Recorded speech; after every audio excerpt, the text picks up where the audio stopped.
Amaravati capital సిటీకి land ఇచ్చారో వాళ్ళ భూముల విలువ కూడా పెరగాలి. ఇది ఒక మెగా సిటీ కావాలి.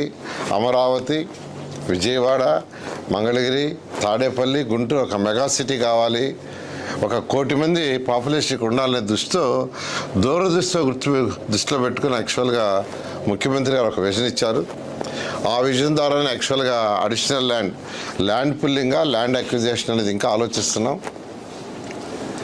ల్యాండ్ అక్విజిషన్ అయితే రైతులు నష్టపోతారని ప్రజాప్రతినిధులు, శాసనసభ్యులు చెప్పారు. అయితే ల్యాండ్ పుల్లింగ్ అయితే కొద్దిగా ఎక్కువ తీసుకోవాల్సి వస్తుంది. ఎందుకంటే ల్యాండ్ పుల్లింగ్ తీసుకున్నప్పుడు దాన్ని డెవలప్ చేసి ఇవ్వాలి రైతులకి, మళ్ళీ వాళ్ళకి ప్లాట్లు ఇవ్వాలి. అందువల్ల ఇవి ఆలోచిస్తున్నాం. త్వరలో ఒక నిర్ణయం తీసుకుంటాం. ఏది ఏమైనప్పటికీ అమరావతి క్యాపిటల్ సిటీ ఏదైతే ఉందో దీంట్లో ఆల్రెడీ 41,000 కోట్లకి టెండర్లు కంప్లీట్ చేసి ఇచ్చేసాం. వర్క్ జరిగింది, స్టార్ట్ అయింది.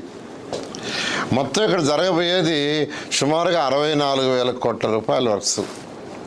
ఆల్రెడీ అథారిటీ క్యాబినెట్ 64,000 కోట్లకి పర్మిషన్ ఇచ్చేసింది. ఇంకా కొన్ని టెండర్లు పిలవాలా. ఆ టెండర్లు కూడా ఈ నెలాఖరు లోపల అయిపోతున్నాయి. ఇది ఒక టాప్ సిటీ, ప్రపంచంలో ఉన్న టాప్ సిటీలో ఒకటి అవుతుంది.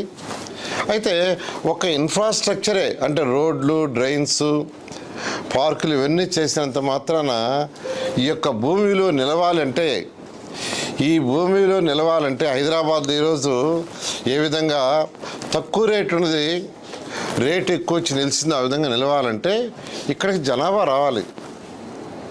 జనాభా రావాలంటే అనేక స్మార్ట్ ఇండస్ట్రీస్ రావాలి. స్మార్ట్ ఇండస్ట్రీస్ రాకుండా రాదు. వీటిని దృష్టిలో పెట్టుకుని ముఖ్యమంత్రి గారు చేస్తున్నారు. కాబట్టి రైతు సోదరులు మీరెవ్వరు కూడా ఎటువంటి అపోహలు వద్దు. మీకు ఏదైతే మాట ఇచ్చామో మాట ప్రకారం ఈ ప్రభుత్వం నిలబడుతుందని, ముఖ్యమంత్రి గారి ఆదేశాల ప్రకారం చేస్తామని మరొకసారి సవినయంగా తెలియజేస్తున్నాం. జనరల్గా ఏంటంటే రైతులకి నిజం చెప్పాలంటే ఇప్పుడు ఎవరైతే ల్యాండ్ ఇచ్చారో మా రేటు పడిపోద్దామని వాళ్ళకి డౌట్ ఉండొచ్చు. యాక్చువల్గా రేటు పడిపోదు. రేటు నిలవాలి, రేటు పెరగాలి అంటే స్మార్ట్ ఇండస్ట్రీస్ రావాలి.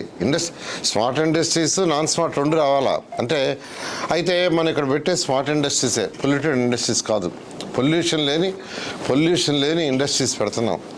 స్మార్ట్ ఇండస్ట్రీస్ పెడితేనే ఆ ఇండస్ట్రీస్ వల్ల ఉద్యోగాలు వస్తాయి. ఉద్యోగాలు వస్తే జనాభా వస్తారు.